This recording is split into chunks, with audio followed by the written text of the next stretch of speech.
Assalamualaikum warahmatullahi wabarakatuh. Saudaraku yang dicintai oleh Allah, semoga Allah memberikan rezeki yang berlimpah dan kesehatan. Mari kita sebarkan kajian ini agar mendapatkan pahala jariah yang akan menolong kita di hari akhir nanti. Dengan like, komen, share dan subscribe, semoga Allah membalas kebaikanmu. Amin. Sahabatku yang dicintai Allah, Zainuddin MZ memiliki nama lengkap Zainuddin Hamidi Turmuzi, lahir di Jakarta, tanggal 2 Maret tahun 1952. MZ yang melekat pada namanya diambil dari nama ayahandanya, yakni Turmuzi. Sosok dai sejuta umat ini lahir dari keluarga Betawi dan sedari kecil senang dengan pengajian majelis taklim, khas pengajian di Betawi. Ia pun belajar banyak kitab-kitab agama Islam, mulai dari fikih hingga tasawuf.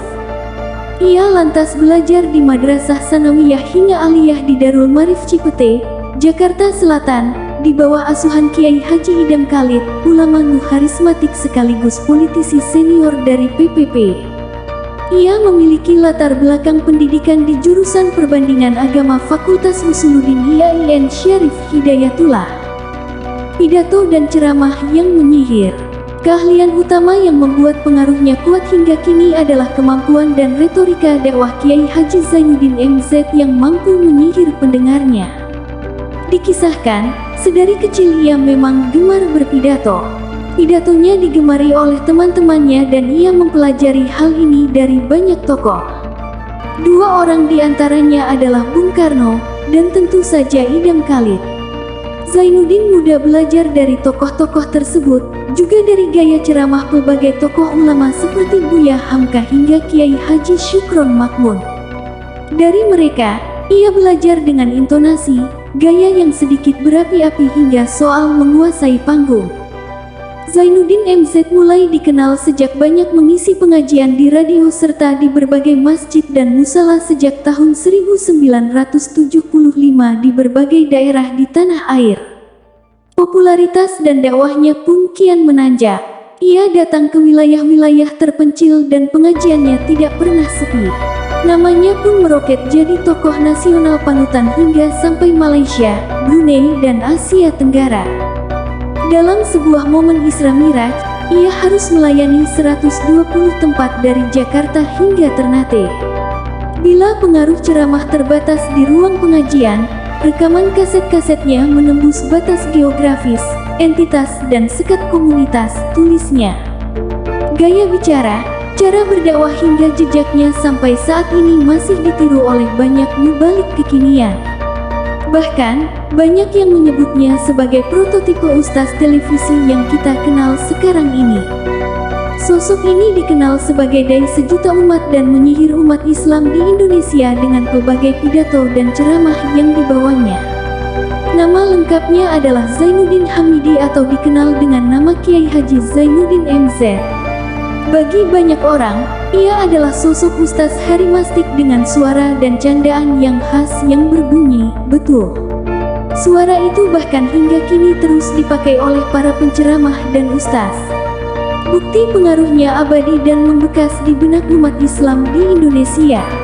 Tidak hanya itu saja, pembawaan dan humor-humor dakwah yang ia bawa mampu menembus ruang dan waktu lewat pelbagai ceramah yang disiarkan lewat radio, televisi hingga kini tetap ramai di zaman media sosial. Dikutip dari buku Islam dan Transformasi Masyarakat Nusantara 2017 yang ditulis Muefli Hasbullah, Kiai Haji Zainuddin MZ bukan sekadar mubalik atau penceramah biasa, tetapi juga orator yang fasih.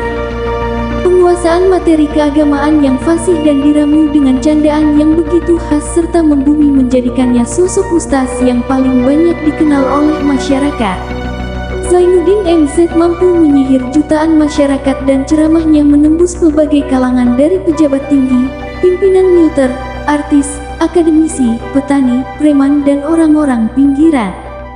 Kritiknya tajam pada negara, tetapi memberikan penekanan tentang pentingnya kerja sama ulama dan umara pemimpin pemerintahan. Ceramahnya di berbagai tempat selalu dihadiri ribuan orang yang membuatnya memiliki julukan dai sejuta umat, tulisnya di Hal 75. pidato dan ceramah yang menyihir. Keahlian utama yang membuat pengaruhnya kuat hingga kini adalah kemampuan dan retorika dakwah Kiai Haji Zainuddin MZ yang mampu menyihir pendengarnya. Dikisahkan, sedari kecil ia memang gemar berpidato. Pidatonya digemari oleh teman-temannya dan ia mempelajari hal ini dari banyak tokoh. Dua orang di antaranya adalah Bung Karno dan tentu saja Idam Khalid. Zainuddin muda belajar dari tokoh-tokoh tersebut, juga dari gaya ceramah pelbagai tokoh ulama seperti Buya Hamka hingga Kiai Haji Syukron Makmun. Dari mereka, ia belajar dengan intonasi, gaya yang sedikit berapi-api hingga soal menguasai panggung. Zainuddin MZ mulai dikenal sejak banyak mengisi pengajian di radio serta di berbagai masjid dan musala sejak tahun 1975 di berbagai daerah di tanah air. Popularitas dan dakwahnya pun kian menanjak. Ia datang ke wilayah-wilayah terpencil dan pengajiannya tidak pernah sepi. Namanya pun meroket jadi tokoh nasional panutan hingga sampai Malaysia, Brunei, dan Asia Tenggara. Dalam sebuah momen Isra Miraj, ia harus melayani 120 tempat dari Jakarta hingga Ternate. Bila pengaruh ceramah terbatas di ruang pengajian, rekaman kaset-kasetnya menembus batas geografis, entitas, dan sekat komunitas, tulisnya. Gaya bicara, cara berdakwah hingga jejaknya sampai saat ini masih ditiru oleh banyak mubalik kekinian. Bahkan, banyak yang menyebutnya sebagai prototipe ustaz televisi yang kita kenal sekarang ini. Aktif di politik, melawan Orde Baru dengan guyonan dakwah. Melihat popularitas dan pengaruhnya, PPP lantas mengajaknya dan ia pun aktif di dalamnya. Bersama Rhoma Irama, ia pun keliling ke pelbagai daerah dengan nama nada dan dakwah. Ia juga pernah menjadi aktor di sejumlah film seperti Nada dan Dakwah 1992 bersama sang Raja Dangdut tersebut. Ia pun sering mengkritik Orde Baru lewat dakwah dan pengajian.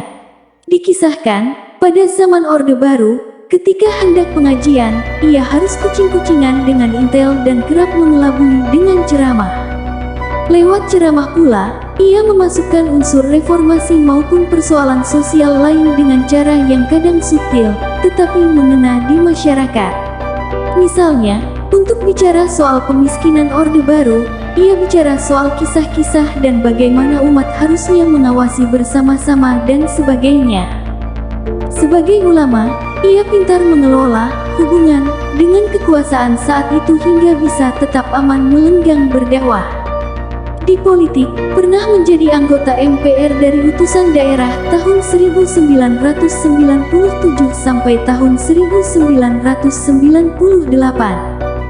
Sedangkan pada era reformasi, Zainuddin sempat menjabat sebagai pejabat ketua DPP Partai Persatuan Pembangunan (PPP) tahun 1999 sampai tahun 2002, kemudian menjadi ketua umum Partai Bintang Reformasi (PBR) hasil Muktamari tahun 2005 sampai tahun 2010.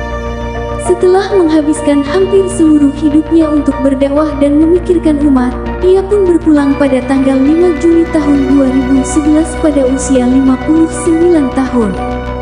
Kiai Haji Zainuddin MZ dimakamkan di belakang Masjid Jami Fajrul Islam.